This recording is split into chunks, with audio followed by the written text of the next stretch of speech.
Hello, everybody. Welcome back to another episode of Wrestling Doesn't Make Sense. Yeah, right? Pretty good. We're getting better at the intros. This is a show where me and John get together and we talk about pro wrestling and how strange and silly it can be sometimes. And this week, we've decided to talk about some celebrity appearances at pro wrestling events. I don't know why it took me so long to think of the word events.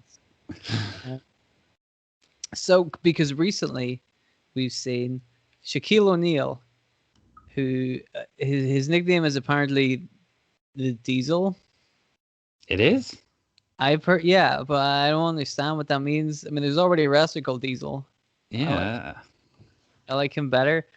No offense, Shaquille O'Neal, but I haven't seen you in a whole lot of wrestling matches, and we just thought this would be a good topic to talk about on the show. A celebrity coming to want to try to wrestle or make an appearance, and we've already seen Snoop Dogg with Holy Wrestling, Mm-hmm.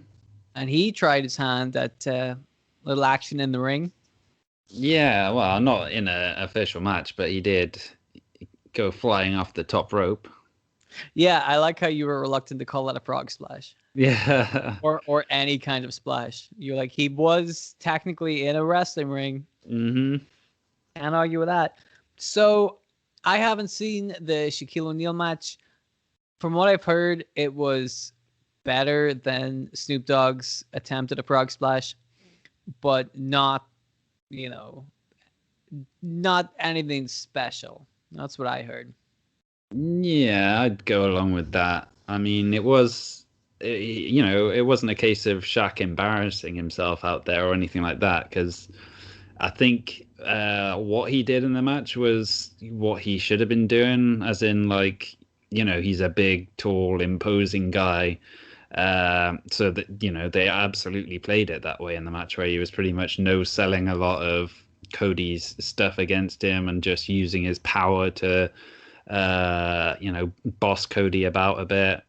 I mean, the only part of the match where, like, it didn't, they kind of ignored that was when he kind of did a Brody Lee tribute and gave Cody Rhodes a power bomb, and then Cody pretty much just pops straight back up and gives him a slam, like, just completely no sells it. What?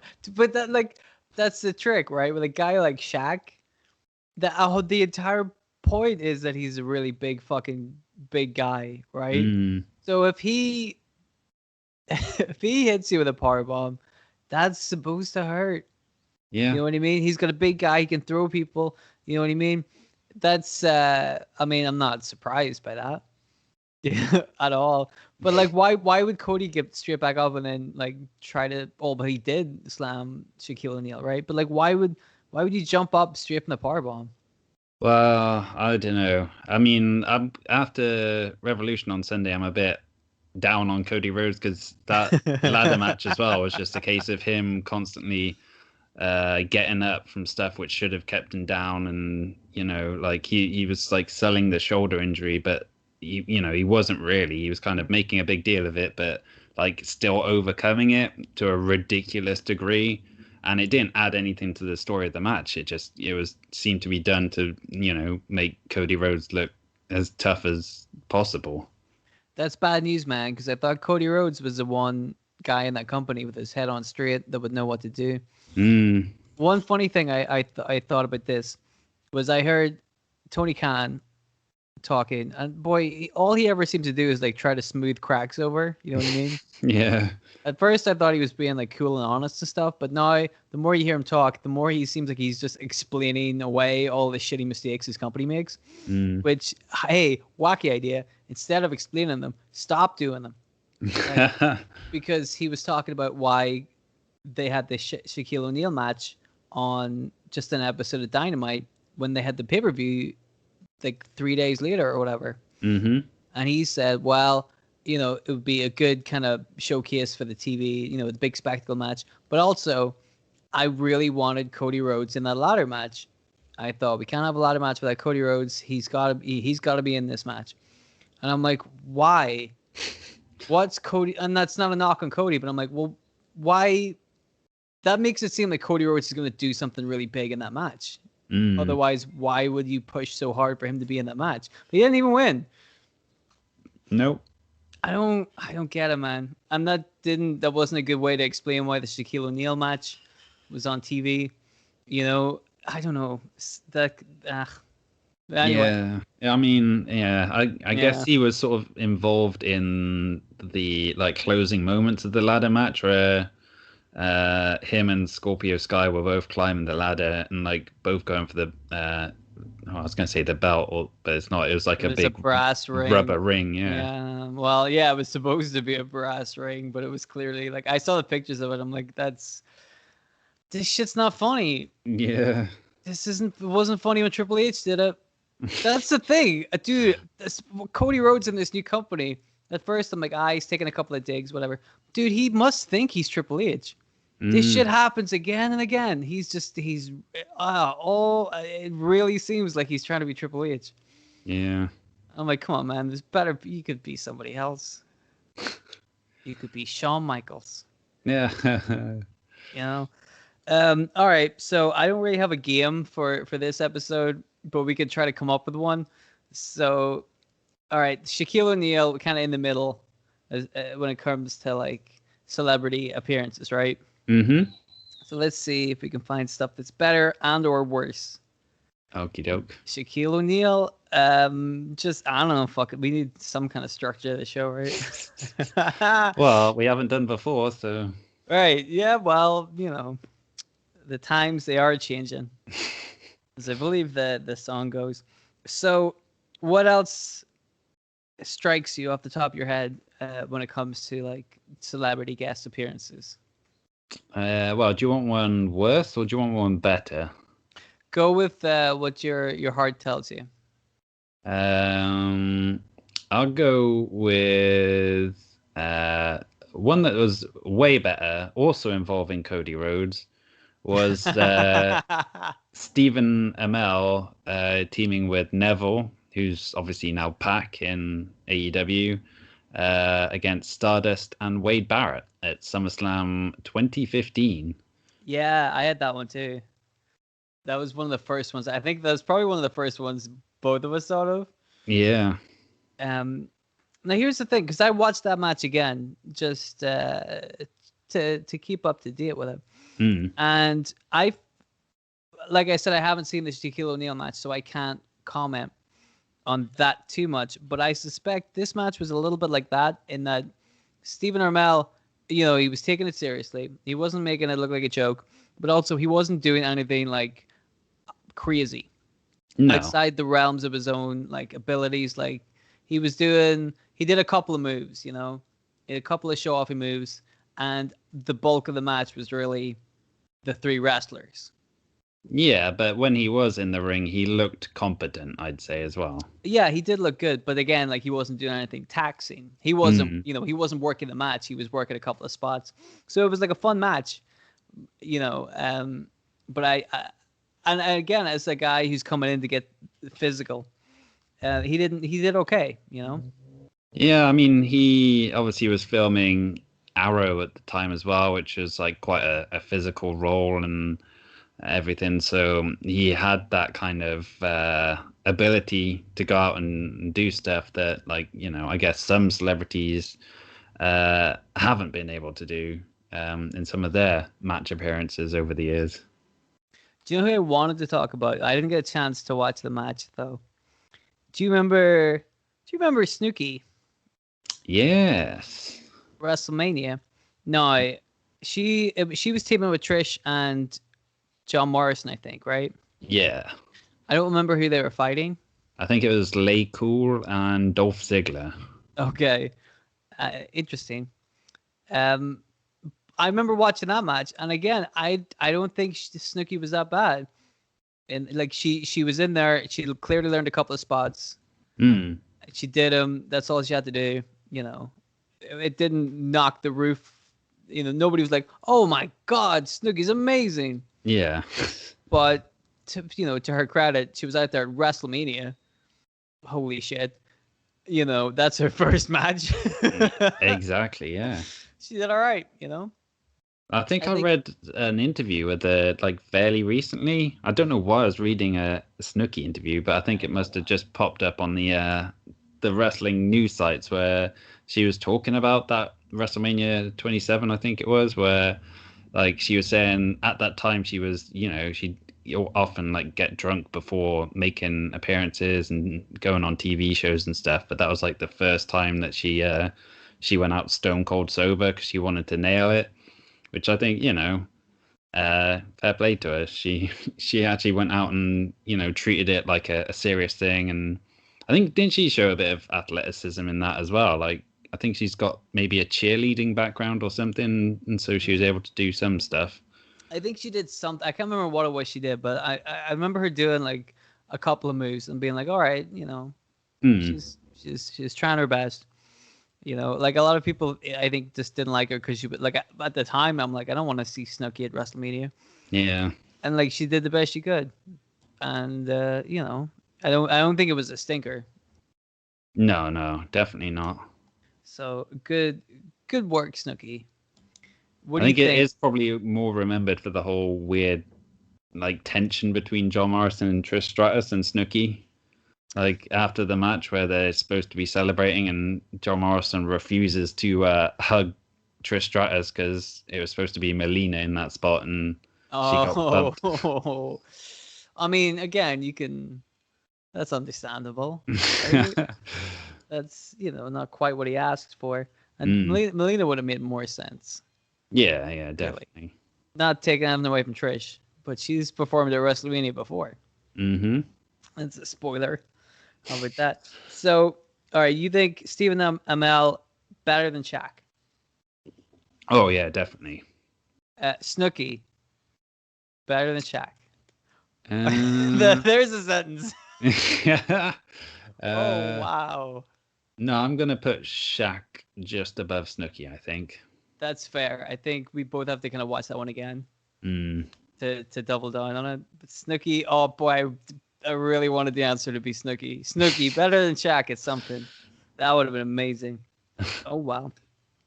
Also, sorry to jump back and forth, but at SummerSlam 2015, at the event with the Stephen Amell match, Jon Stewart was there. Oh, was that the year where he ran in on the main event? Yes, indeed. That was the year, because he starts off. He is he must be hosting it or something, because he comes out and cuts a promo about how he's gonna get Brock Lesnar. Mm-hmm. Then Mick Foley comes out, so I'm pretty sure that's to see him. How many SummerSlams is this guy hosting? You know what I mean? Yeah. But he did make like a couple of appearances though, so maybe was this the one where he was in the main event, or was it the one after that? I don't know. I can't remember. No, we're good.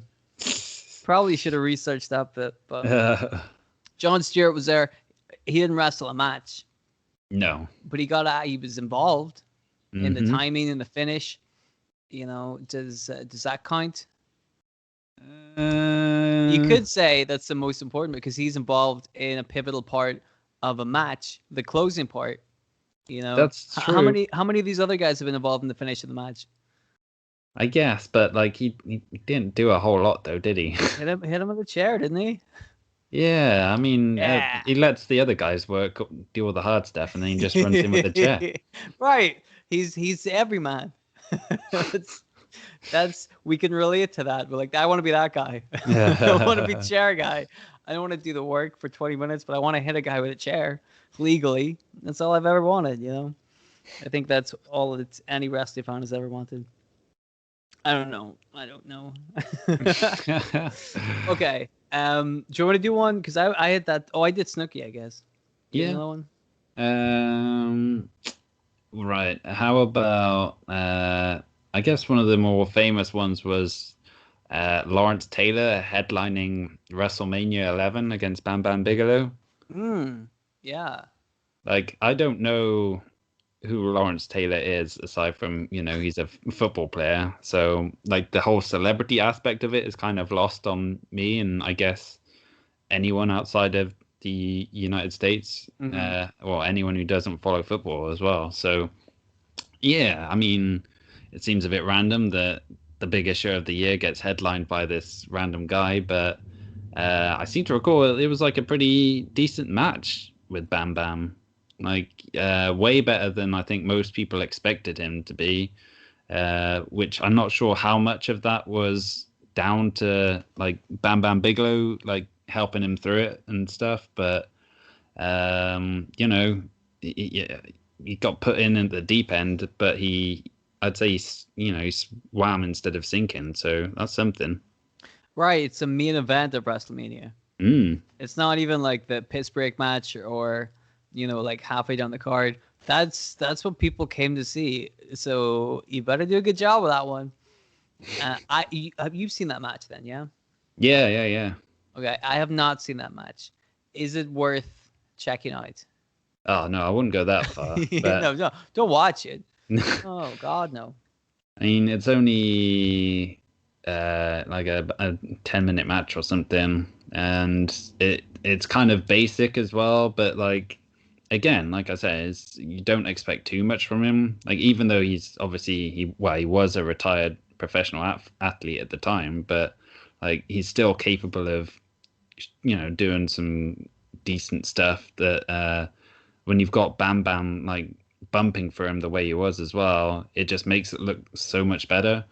So it's definitely a case of a guy with like the basic tools to have a good match, but he also was in there against someone who could make him look so much better. Yeah, Bam Bam's a good guy to be in the ring with. That guy knows what he's doing, and like you said, can make the other guy look like $1 million. Yeah, smart dude. Yeah, I haven't seen that one, but I've heard that it was pretty decent. So you would say that's got to be better than Shaq, right?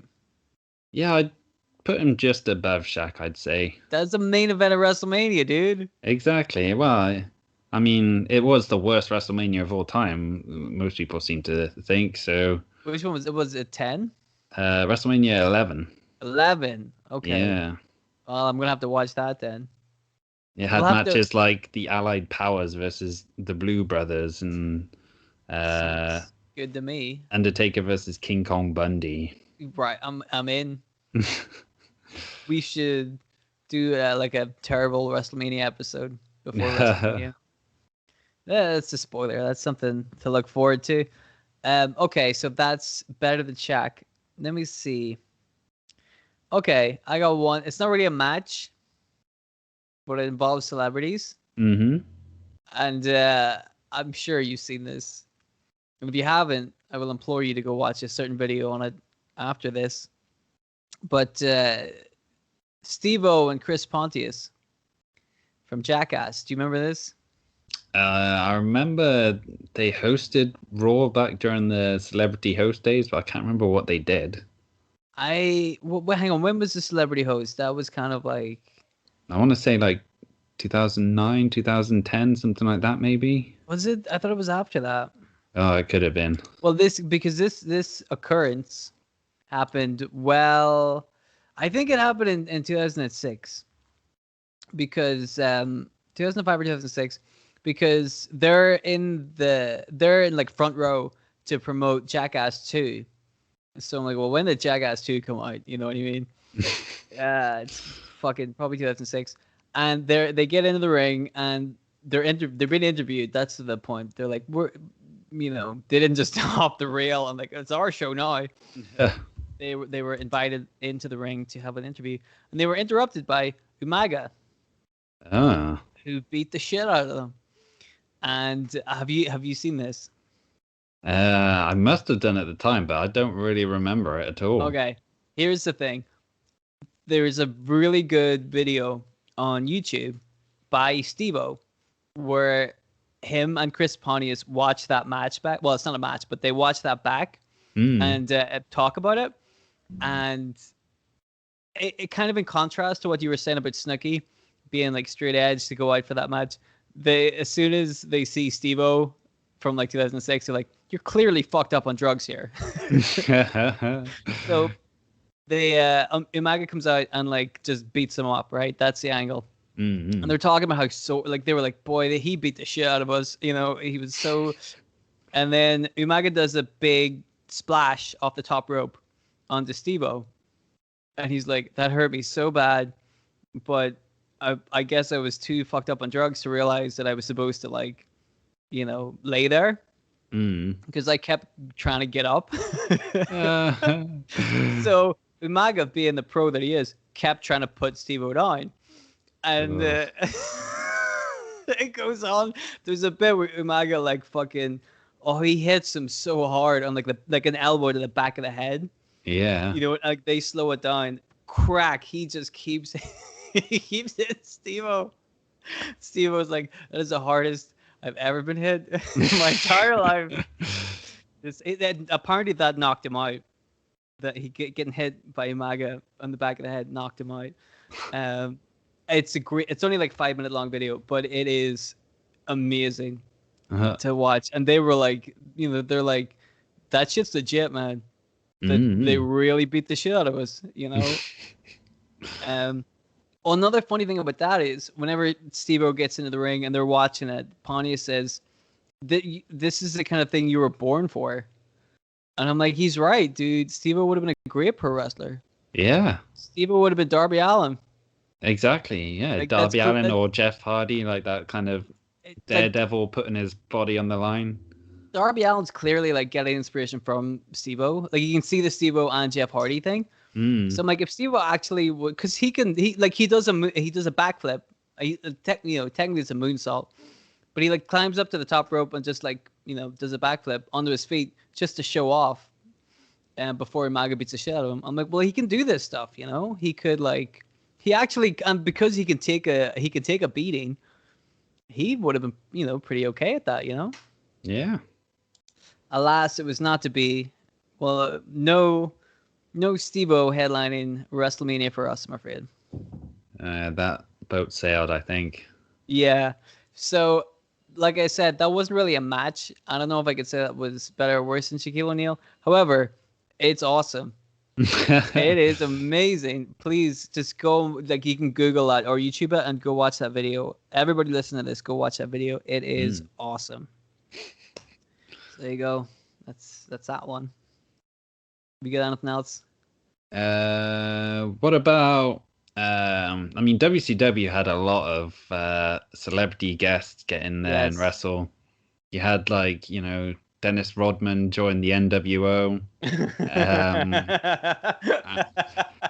I think he had, like, a couple of tag team matches with Hollywood Hogan as his partner, but this was sort of around the time when, you know, Dennis Rodman was kind of fucked up. Whoa. Is he not, like, currently fucked up? I think, well, he probably still is, but, like, you know, maybe a different kind of fucked up now. I don't know. I'll give you that. That's fair. But, yeah, and I think he, like, certainly the second match, I think he was teaming with Hogan against, I want to say, DDP and Karl Malone, who's, like, another basketball player. But he was, not taking it at all seriously. Didn't look very good. They had, like, a really shit match at, where was it? I can't remember now. Was that one Bash at the Beach or was that Jay Leno?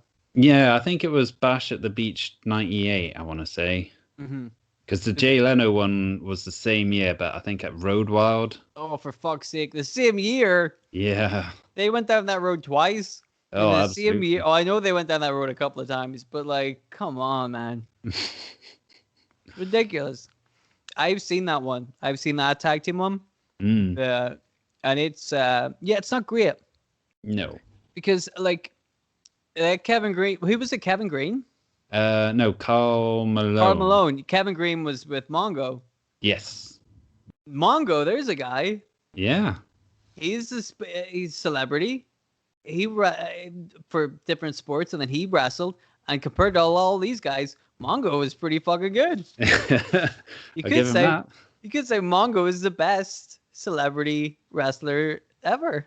Well, I wouldn't go that far, but well, I mean, better than Karl Malone. Yeah, better than Jay Leno. Oh man. So to get back on track, because I got momentarily confused. That Karl Malone one, I remember watching that one because you have to. Mm-hmm. And I remember Rodman was much like we've said with all these other guys. He could do spots, right? He could throw a drop kick, which that makes sense. He's a basketball athletic guy. That makes sense. He could, oh wow, he did an arm drag, get the fuck out of town. I could do an arm drag. Yeah. Right? If Hulk Hogan showed me how to do an arm drag, I could do an arm drag. So he didn't do anything like crazy outside the realms of possibility. But what he did okay. The problem was like he was tag teaming with Hulk Hogan. Yeah. Who, God bless him, was limited in his movement and his, wrestling ability anyway. Yeah. But in WCW, a lot of his matches were very similar, let's say. And, DDP, wasn't it DDP? Yeah, for that one. Yeah. Like DDP knows how to work, but his tag team partner is also a basketball player who has no wrestling experience. So DDP's got to work all three of these guys, including the guy on his team. Like that's tough going. That's real tough going. See, that's what I was wondering before I went.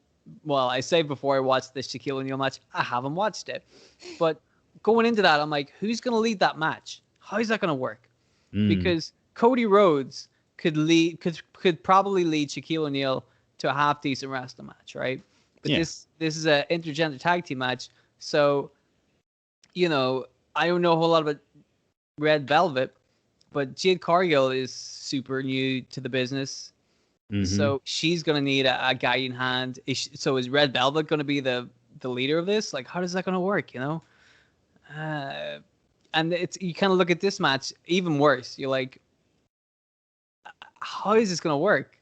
Yeah. Like, how are these two basketball players going to be able to wrestle with these other two guys? It's not going to work. And it looks weird. Do you get this? Do you not think it looks super weird to have like Hulk Hogan and DDP, right? These two guys coming out fucking muscle-bound motherfuckers, ripped as shit. Mm-hmm. And then two basketball players come out and they, they're athletic, sure, but they're not like ripped as shit. And they're all like wearing t-shirts and stuff. And you're like, it doesn't look right. It doesn't look like you're on a team. It looks like those two guys would have been on a team together, the skinny fucks. But I don't know, man. I didn't. I mean, to their credit, I'd say they looked more right in the ring with Hulk Hogan and DDP than Jay Leno. Okay, I feel like we're gonna have to talk about Jay Leno. Yeah. I mean, what the hell were they thinking? Who thought this was a good idea? He's not an athlete. He's like in his late 40s, I think, at the time. Who looked at Jay Leno and said, you know what? I reckon I could do some business with that guy. Like, so how strange is that? God, that's weird. Jay Leno. It's like it sounds surreal. Yeah, but I kind of understand the thought process in terms of like, the late night shows have always had big audiences, and his was, one of the biggest ones. So if they could get that crossover appeal, then that could potentially bring in more viewers and a bigger buy rate and all that kind of stuff. But yeah, you're asking a lot of the poor guy, putting him in the ring. Right, but like if you're trying to cross promote with this guy, right? But that doesn't automatically mean that they have to fucking put him in the ring. That's ridiculous. That doesn't make any sense. Yeah. And they tried to do it like the flip side, where Hogan and Bischoff were like the hosts of the Tonight Show. They kicked Jay Leno off, and they were like the hosts for a bit. Yeah. So Jay Leno. So I'm like, the way to cross promote both of these things is not to literally cross promote it and have one guy do one thing out of his comfort zone and then have the other guy do the other thing out of his comfort zone, because that makes you both look like idiots, right? Yeah. What do we know? I feel like that's our fucking catchphrase these days. Like, what do we know? Boy, Jay Leno. That boggles the mind. Really, I don't get that one at all. The Jay Leno thing. And again, it's bit night. The Jay Leno one I haven't seen in a long time. So my memory, for once, my memory is doing something good and like blocking out a bad memory. You know? I don't want to ever remember watching that shit again. But like again, I don't remember Jay Leno doing anything like, he's not setting somebody up for a pile driver. No.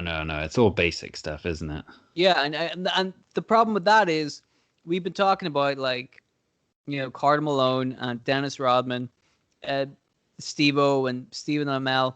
These guys have athletic backgrounds, right? Mm-hmm. They can work the smoke and mirrors enough to make it look like they know a little something, right? Yeah. But like, what's Jay Leno gonna do?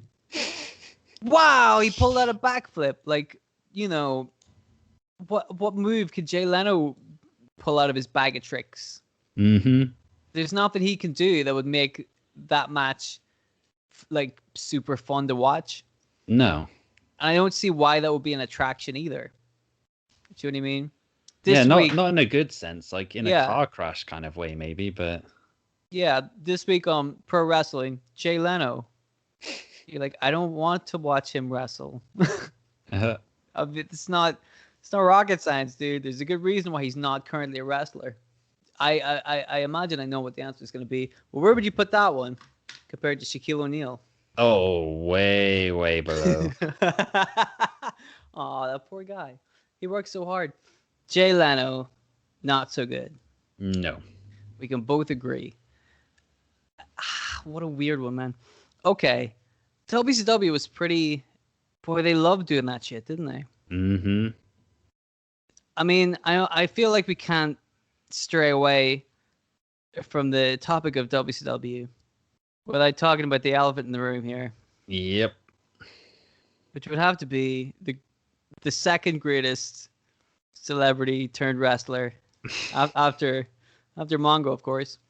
David Arquette. Yeah, man. No, at the time, in 2000, David Arquette was not a wrestler. Definitely not. He was barely an actor. God bless him, So he made this film that I don't think anybody liked, called Ready to Rumble, and he thought, I want to cross-promote this. No, who should I go to? WWF, who previously have done stuff with Mike Tyson that brought an air of legitimacy to the pro wrestling business. Or should I go with WCW, who previously have cross-promoted with Jay Leno? And I think WCW were like funding the film or something. Didn't they have a part in that? Oh, yeah, a big part. Like, there's lots of cameos from WCW wrestlers in it. And so, in order to repay the favor, they said, hey, come on down. Because, David Arquette's a big wrestling fan. So they're like, come on down to the show. Do you want to be on camera? And he obviously said yes. And then at some point, plans went awry, shall we say. And David Arquette was told that he was going to win the WCW Heavyweight Championship, formerly held by legendary performers. Hulk Hogan, Ric Flair, Macho Man, legends of the business. And David Arquette was being offered that opportunity. And I don't think he was like super happy about it, because he seems smart to the business. I think he was like, this is, a bit much. But also, WCW were the ones paying the bills, right? It's their show. Yeah. They make the calls. So they had this cockamamie scenario where David Arquette won the WCW Heavyweight Championship. It was it was a tag match, wasn't it? Yeah, it was. Where whoever scores the fall. It was, okay. DDP and David Arquette were on the same team. Yeah, it's always DDP, isn't it? God bless him. And he tried so hard. And DDP was the heavyweight champion, I believe. That sounds familiar. Yeah. And I don't remember who they were fighting, but the angle was, if you scored the pinfall, you were the champion, right? I'm pretty sure it was Eric Bischoff and Jeff Jarrett. I was thinking Jeff Jarrett, yeah. So whenever you have a scenario like that, obviously you would apply that to the opposing team. Hmm. Right? So any member on the opposing team, if they make any pinfall on the other team that contains the heavyweight championship, if they score the winning fall, would become the heavyweight champion, right? Yeah. It doesn't make any sense to do it the other way around, does it? Where if you are teaming up with the heavyweight champion and yet he does all the work and you score the pinfall, you become the champion? Like, what? Like, even as a really bizarre way to try and explain David Arquette winning the championship, it still doesn't make any sense. Well, that's just Russo, though, isn't it? That's our Russo. Listen, bro, it's hard. Are we doing Russos again? Is this a recurring bit where we pretend to be David? What's his name? Vince Russo. David Russo. Oh, but I'm starting to see why nobody listens to this show. Yeah. So yeah, what really like convoluted, strange business to put the belt on David Arquette as a way to promote a film, because that does a really, really good job of making the whole business like phony as shit. Yes, yeah. By putting the belt, like the fact that they had to come up with a bullshit, nonsensical way to explain it makes it clear that it's not, that it doesn't make any sense. Like this, and like you said, that's our Russo, but like that's not a good defense. If you were in court and Vince Russo shot a guy, and you're like, "Well, that's our Russo," the judge isn't gonna be like, "Well, fair enough. Vince Russo's weird. Yeah, you win." It's not you win. I don't think they say that in court. Sorry. Oh boy, just talking about this whole thing is giving me the giggles. You know what I mean? It's ridiculous. So David Arquette wins. By the way, this is on like some fucking ass episode of Nitro. Yeah. So they have a pay-per-view in like 2 weeks. So David Arquette holds the belt for like 2 weeks until they get to the pay-per-view. And I mean, I think this is worse than the storyline. It's a triple threat match between Jeff Jarrett, for some reason, DDP, which makes sense because he was the previous champion, and David Arquette, who is the current champion, fighting in a triple cage match. Yeah. Because there was a triple cage match in the film, so therefore we should do it for real with the actor in the film, David Arquette. I mean, that's our Russo is not going to save this. Yeah. And then the match. Have you seen that match? Yeah. It sucks. Yeah, well, it's awful. It's not great. Doesn't like David Arquette spend most of it just kind of cowering and trying to avoid getting beaten up and stuff? Yeah, but like, do you remember there's a bit where like Mike Awesome and Canyon interfere? Oh, is that? Yeah, that's when Canyon goes off the side of the the cage, isn't it? And through the like ramp stage or whatever it is. Yeah. Why? They're not in the match. Yeah. So, and then doesn't David Arquette like screw DDP over and give the belt to Jarrett? Yeah, for some reason. I don't really know why. It's like all of it, start to finish, is just awful. None of it makes any sense. Nobody looks good. Oh my god. Like, what I love about that is the fact that they tried that powerbomb spot in it. Because it, like, that by itself looks cool, right? Yeah. Wow, that big powerbomb off the top of that cage. That was sick. But that's in the middle of this confusing as hell David Arquette storyline with a triple cage that has no purpose and fucking all of this other shit going on. Like, what a mess, dude. What? That's WCW in 2000 for you. Yeah, but you know what though? As shitty as the whole storyline was, and like I was gonna say planning, but I don't think there was much planning for it. But like the good thing that came out of it was like all the money that David Arquette made from those WCW appearances.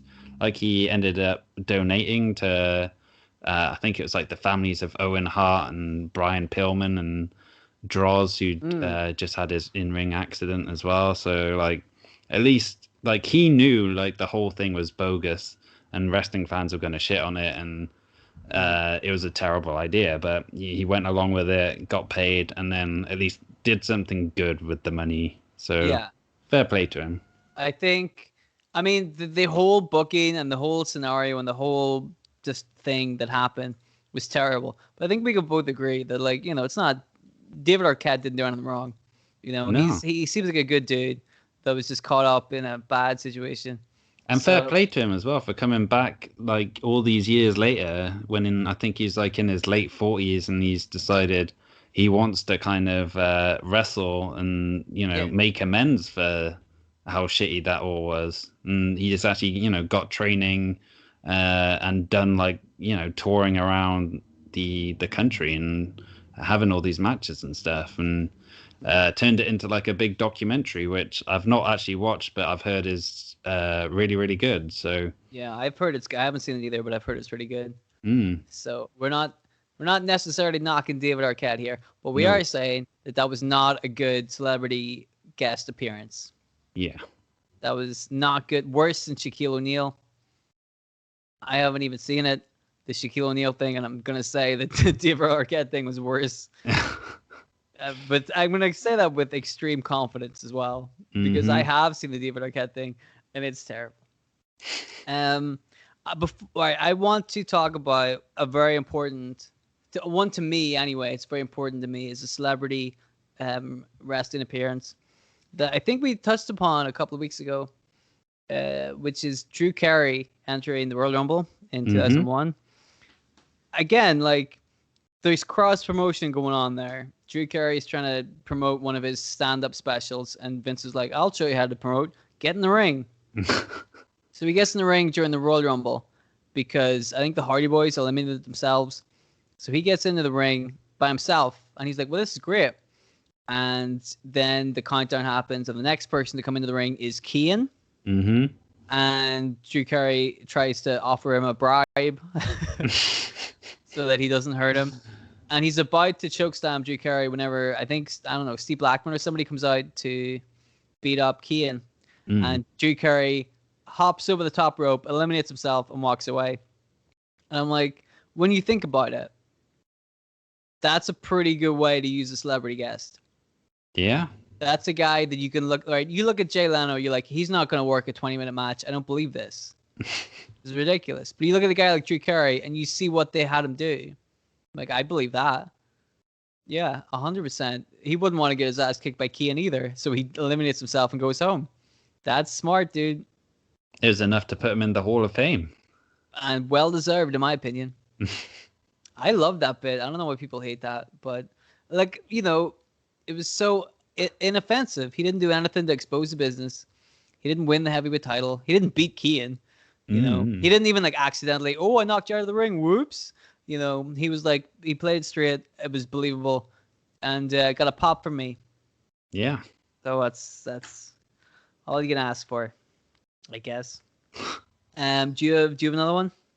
My last one is probably the one which I think is the best celebrity performance I've ever seen. Okay, because I have a pick for best celebrity performance, and I wonder if it's the same one.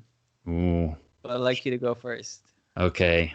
Well, mine is from WrestleMania 24, where it was The Big Show versus Floyd Mayweather in a no disqualification match.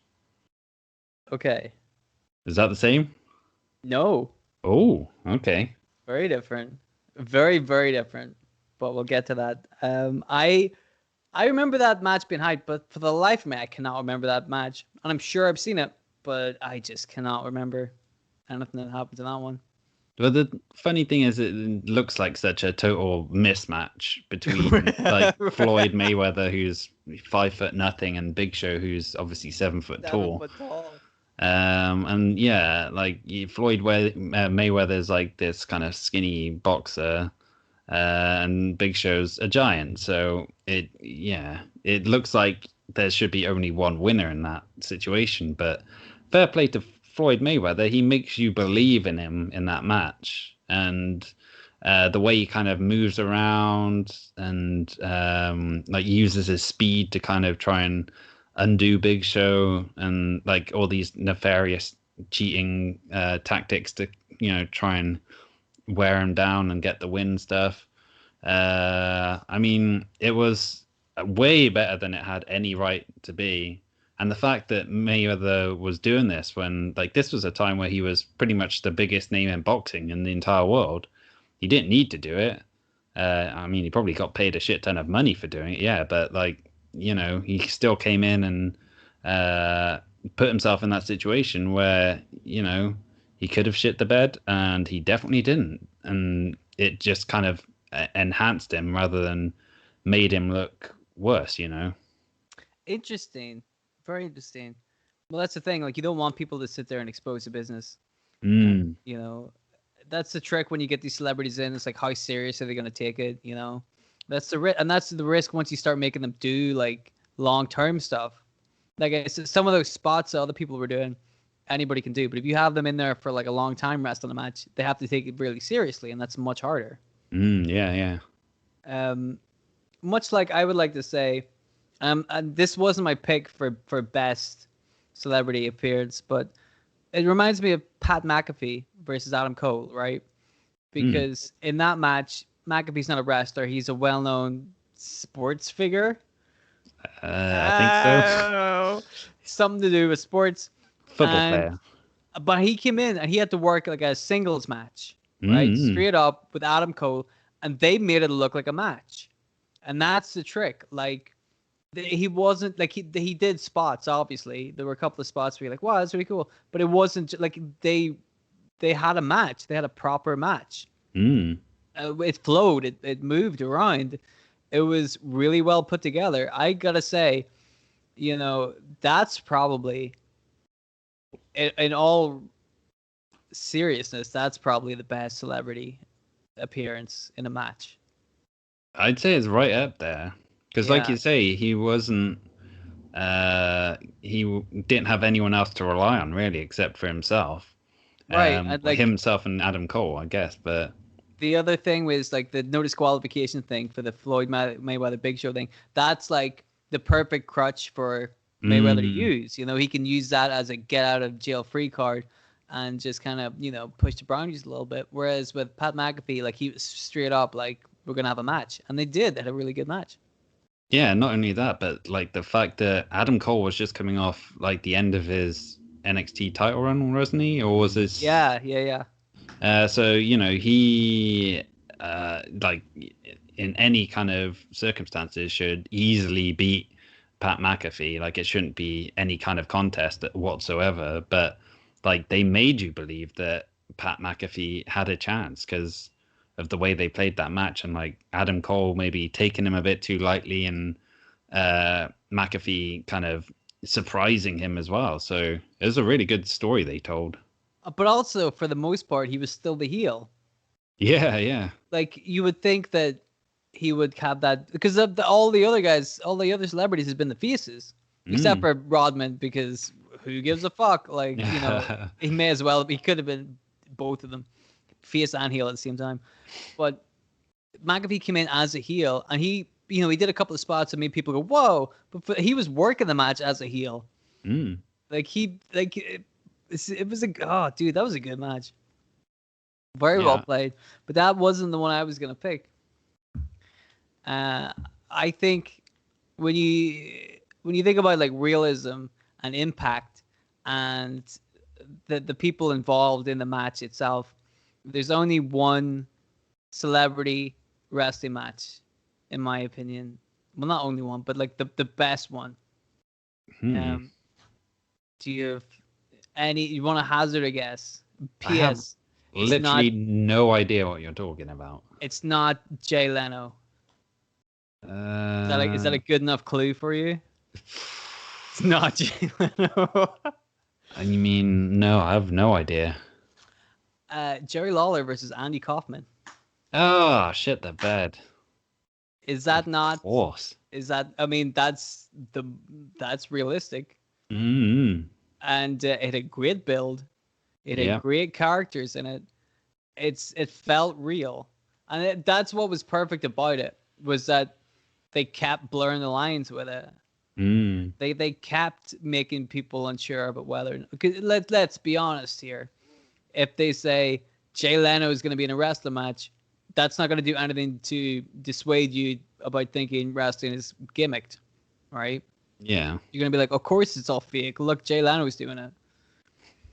But, and he wrestles a 10-minute match or whatever the fuck. But whenever Andy Kaufman gets in the ring with Jerry Lawler, there's like a lot of heat there because Lawler wants to get his revenge on Andy Kaufman for talking so much smack about him, you know?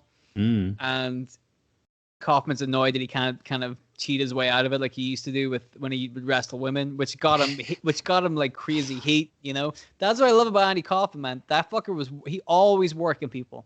Yeah, yeah, yeah. Always working people.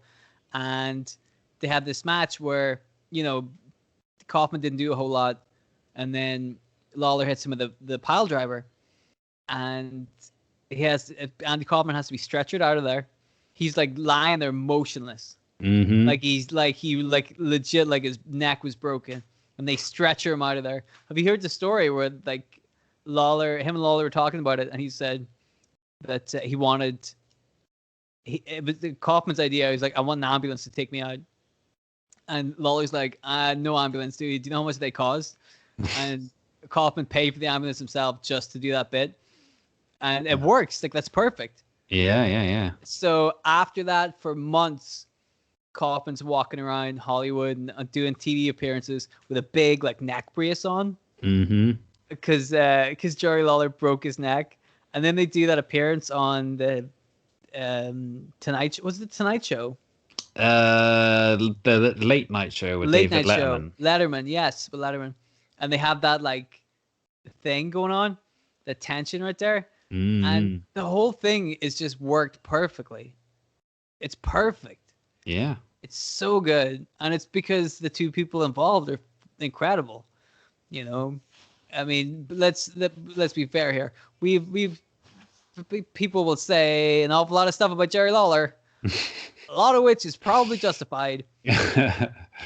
God knows we've said it before in the past too, on some of those watch-alongs, I think. But at the same time, fucking guy's good at wrestling.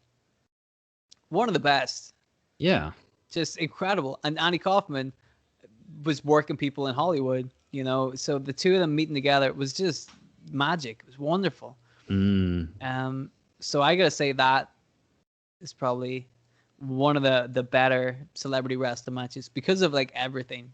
You know, as a match, not so good, but as terms of like hype and believability and the story, the entertainment you get out of it, it's pretty hard to beat, man. Yeah, especially in that day and age as well, where you know it was more sort of believable that wrestling could be real than it is, you know, nowadays where you know everyone knows it's not. So they suckered people in, and they got crowds so invested. Like you say, that the crowd was so hot for that moment where Kaufman would get his comeuppance for all the stuff he was saying to women, and like, you know, just like having his goofy matches with them and stuff where he'd I can't remember what the stipulation was. Wasn't it something like if they pin him that they could marry him or something like that? There were a couple of different ones. He would just I think it was just whatever he could think of to rile up the fucking audience, you know. But it's genius either way, and that's the kind of stuff that you can't really do anymore. What I also love about that is, like, the whole point of that match was for Kaufman to get his comeuppance, but he doesn't. He like a slippery, like, kind of, you know, heel manager or something. Like, you can imagine Cornette doing that, you know, coming out with a neck brace and going, "Oh yeah, but you didn't really. I'm still here. You know, I'll get you next time." You know, it's so good, so good. You know?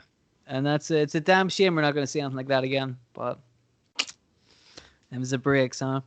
Is there anything else you wanted to talk about? I really quickly wanted to talk about the Three Stooges, but then I don't think they did anything. Was that from the like remake movie they did in the 2000s? It wasn't the real Three Stooges. No, I was going to say. From the 30s. Yeah, the remake film. The Three Stooges come out. Well, two of the Stooges come out to the ring, and they're like, "Where's the third Stooge?" And the third Stooge was Will Sasso, well known for his wrestling impersonations. He can do a very good Stone Cold Steve Austin. Yeah. And also, he came out dressed as Hulk Hogan, so he did a really good Hulk Hogan.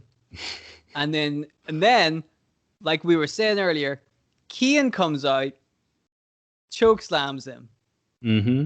Drew Carey thought ahead. See that? Drew Carey got out of it. That's why he's in the Hall of Fame, and the Three Stooges ain't. That's all I'm saying. That's all the Three Stooges did, basically, from what I could see. So thanks for coming, fellas.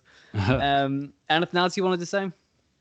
No, I think that about covers all the celebrity appearances I had in mind. I think we did. Yeah, we covered pretty much everything I was hoping to cover. I'm sure there are plenty of other celebrity appearances out there that we could have covered. Again, this is another topic we could come back to for a second part, I imagine. You know, there's been all sorts of like other celebrity appearances. Like Pamela Anderson was at some WrestleMania, wasn't she? Escorting Diesel, or was she escorting Shawn Michaels? I think it was Shawn Michaels. It was supposed to be that she was accompanying the winner of the Royal Rumble that year, which was Shawn Michaels. So I'm pretty sure that was what happened, but I can't remember. Well, you know, there's all sorts of stuff like that. Other celebrity appearances we could probably talk about. So if you guys want to hear another one of this, let us know in the comments. And that's it. That's the show, I think. So we're going to wrap things up for this week. We're back next week with another awesome episode. So make sure to subscribe and tell your friends about our wonderful podcast. And then we won't beat you up. As simple as that. And you don't want to get beaten up. So you better tell everybody about the show. We're going to see you guys next week. So have a good one. And we'll see you soon. Goodbye. Bye-bye. Good day, gentle fellows.